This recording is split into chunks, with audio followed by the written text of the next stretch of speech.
કચ્છ જિલ્લાના ભુજ તાલુકામાં આવેલું ભારતીય સંસ્કૃતિ દર્શન મ્યુઝિયમ 4.5 દાયકા જૂનું છે। આનંદની વાત એ છે કે રણોત્સવ દરમિયાન આ મ્યુઝિયમના સમયમાં વધારો કરવામાં આવ્યો છે, સાથે પર્યટકો માટે કેટલીય સુવિધાઓ અહીં ખુલ્લી મૂકવામાં આવી છે।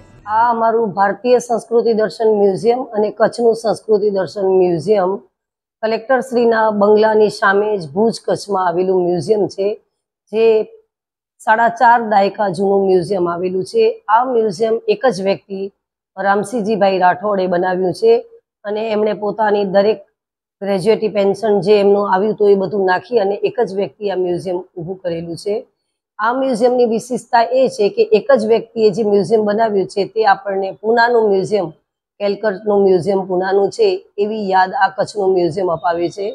અને આ મ્યુઝિયમની અંદર 4.5 કરોડ વર્ષ જૂનું મગરનું ફોસિલ્સ છે, 12 કરોડ વર્ષ જૂનું એમોનાઇટ્સ એટલે કે એનું ફોસિલ્સ છે। અહીં જોવા જઈએ તો textile, art gallery, Rabari hearts, ગાંધીજીના મારાવ મેરાલી ઉપર લખેલો પત્ર સહિત બધું જ આ મ્યુઝિયમમાં સાચવવામાં આવ્યું છે। આ મ્યુઝિયમમાં સહજાનંદ સ્વામીના અસલી પ્રસાદી રૂપે વાસણો અને એમની બ્રહ્માનંદ સ્વામીની સતી ગીતા સહિત આ મ્યુઝિયમમાં સચવાયેલું છે। આ મ્યુઝિયમમાં સુલેમાન જુમાની નોબત સહિત અને અહીં કચ્છના જે મ્યુઝિક ઇન્સ્ટ્રુમેન્ટ છે તે પણ સાચવવામાં આવ્યા છે। એટલે કે આ મ્યુઝિયમની અંદર પૂરું કચ્છ બતાડવાનો રામસિંહજીભાઈએ પ્રયાસ કર્યો છે। હાલ આપણે જોઈએ તો રણોત્સવને ધ્યાનમાં લેતા જ આ મ્યુઝિયમના ટાઈમિંગમાં થોડોક ફેરફાર કરવામાં આવ્યો છે। અત્યારે આ મ્યુઝિયમનો સમય સવારે 8:30 થી 1:30 એટલે કે 1:30 વાગ્યા સુધીનો છે અને બપોરે 2 વાગ્યાથી કરી અને 6:30 સુધીનો સમય આ મ્યુઝિયમ ખુલ્લું રહે છે અને રવિવારે પણ રજા રહેતી નથી।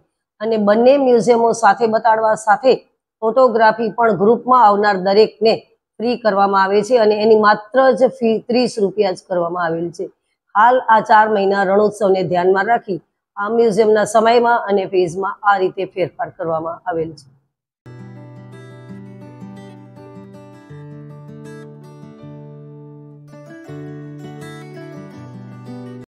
અત્યારે હવે આપણે જોઈએ તો વેકેશન પણ હવે ખુલવાની તૈયારીમાં છે અને બાળકોને પણ પ્રવાસનો બહુ ઉત્સાહ રહેતો હોય છે, તો દરેક પ્રવાસ કચ્છમાં આવે જ છે અને કચ્છમાં ખાસ કરીને અત્યારે અભ્યાસના પ્રવાસ રૂપે પણ અહીં ધોળાવીરાના ઓરિજિનલ અવશેષો સાચવવામાં આવ્યા છે।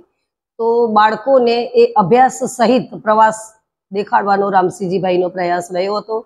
તો બાળકો જ્યારે આવે છે ત્યારે ગ્રુપમાં એ બાળકોને ફોટોગ્રાફી તદ્દન ફ્રી અને એમને આપણે કન્સેશન આપીએ છીએ, એટલે કે અડધી ફીમાં આ મ્યુઝિયમ બંને મ્યુઝિયમ બતાડવાની અમારી પ્રેરણા રહી છે, કારણ કે બાળકો આ મ્યુઝિયમમાંથી આપણી સંસ્કૃતિનું જ્ઞાન લઈ શકે એ હેતુથી અહીં અત્યારે 4 મહિના બાળકો માટે પણ આ સુવિધા આપવામાં આવેલ છે।